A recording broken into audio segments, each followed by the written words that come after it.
Hozir test jinnisi bo'ladi bolalar. Jinnisi bo'ladi test hozir qarab turinglar. 200. Doppler Pro Wi-Fi chap tomonda turibdi. Silverstone F1 kompaniyasiniki. O'ng tomonda Neoline 8800.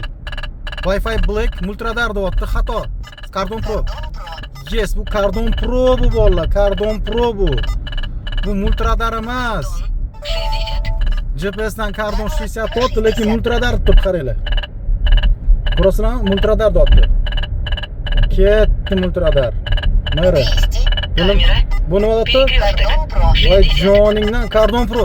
Ko'rasizlarmi sifatni? Yana qanaqa isbotli sizlarga? Qanaqa negativ tushunmaydigan, otdan tushsang egardan tushmaydigan odamsizlar. Mana qaranglar bolalar. Ko'zinglarni Еще одна камера. Контроль светофора. ko'zinglarni oldiga olib kelib ko'rsatib bersam ishonmaysizlar. Ey, mana hali multiradar turibdi. Qarang, multiradar. Merre. Bu Cardon Pro KP, mana Cardon Pro. Endi yetar endi. Ma'nochilik xordilar hamma yoni. Eshi men o'chib tashlang, shu ovoz jonga tegib ketdi to'g'risi. Ochiq edi. Mana radar detektor. Mashina ishlatinglar, baraka topasizlar bolalar. Adashmanglar tanlovda. Silverstone F1 bu nomer 1. Hammaga omad. Kerak bo'lsa aloqaga chiqinglar.